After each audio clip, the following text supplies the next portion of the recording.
I have a toilet that's been leaking on the floor, and I isolated the tank is the problem, and there's 2 bolts in this particular tank that hold itself to the bowl, and in some situations you're going to find 3 bolts that hold the tank to the bowl.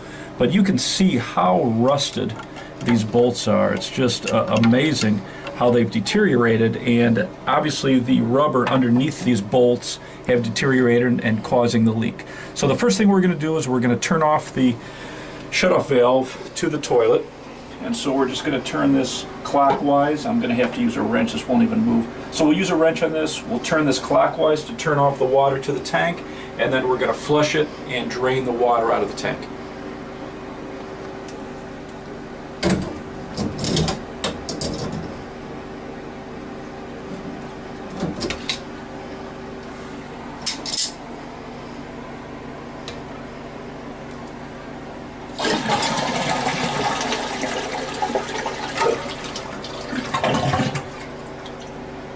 So I held up the flap and I allowed all the water to escape the tank, and now I'm just going to come in here with a sponge and just get this extra water, because when we take off these 2 bolts, I don't want it to leak all over the floor.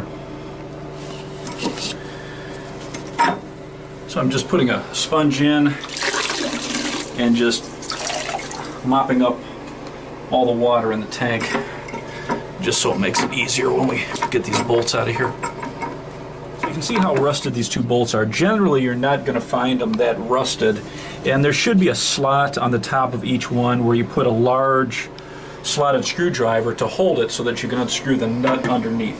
But in this case, it's so rusted that I grabbed some lubricant and I sprayed the bottom underneath the tank so that hopefully the nuts will come off easy.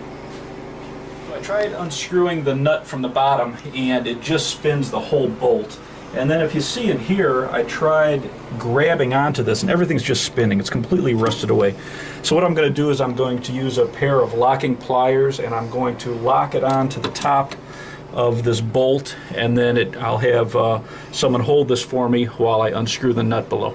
This is becoming a great troubleshooting video because we tried holding the top of the bolt and it just crumbled in the grip of the pliers. And so now what I tried was grabbing this locking pliers onto the bottom of the bolt and turning the nut from there, and again it just won't move.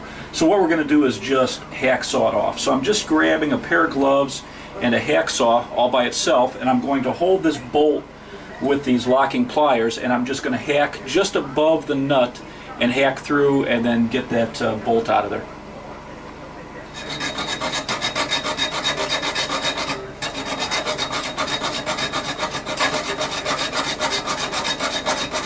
So a little sweat equity and a hacksaw blade. I've got 1 bolt out, 1 to go. So for the other side, I was able to grab the top of the bolt with the locking pliers and just unscrew it, so much easier. So now the next step, we're going to unscrew the supply line from the tank, and then we're going to remove the tank from the bowl. So the kit you want to buy at the hardware store is a tank to bowl gasket kit, and it's going to come with rubber washers that are going to seal the 2 bolts, and then you're going to have a gasket that's going to seal the tank to the bowl, and then you're going to have a couple, you might have wing nuts, you might have regular nuts that are going to hold the tank down to the bowl. So now we're just going to remove this and clean it up, and then I'll show you the steps on how to put all the bolts in. So I pulled off the tank, and you can see what the bottom looks like, and the washer that went between the tank and the bowl, you can see how it's really deformed over time and with age. So we'll change all this out and it'll be a nice seal. So there's a couple different style gaskets that go from the tank to the bowl, and I prefer this one. It has a deeper lip and it really grabs onto this that I've found better.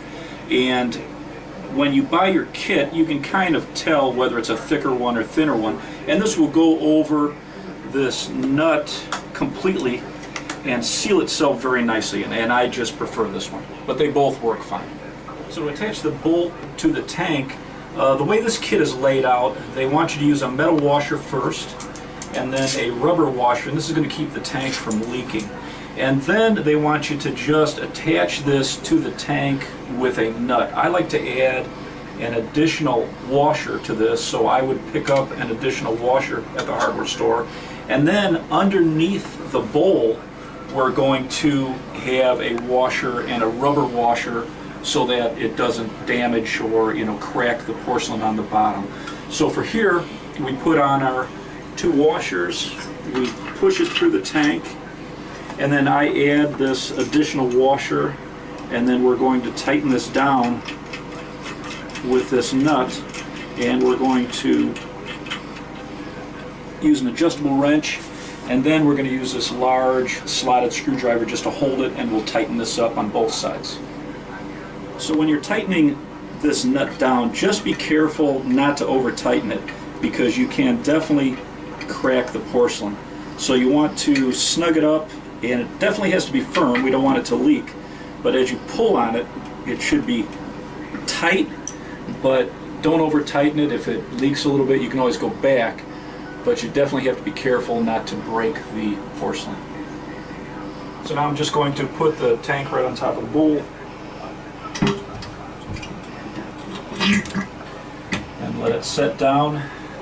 And now I'm going to go underneath, and I'll put the rubber washer on first, and then I'll put this metal washer underneath it, and then we'll put the nut below that. I tighten the nut on both sides, and this is one place where a helper is really beneficial. If they're pushing straight down on this while you tighten from underneath, it's a lot easier to tighten it evenly, and you want the tank snug. Again, you need to be careful not to over tighten it. And now we connected the supply line. We'll turn the water back on. We'll let that fill, and then we'll see how we did. So we have the water back on, there's nothing leaking, and those are the steps to change the gaskets and the washers between a tank and a bowl, and you definitely got to see some troubleshooting techniques in this project.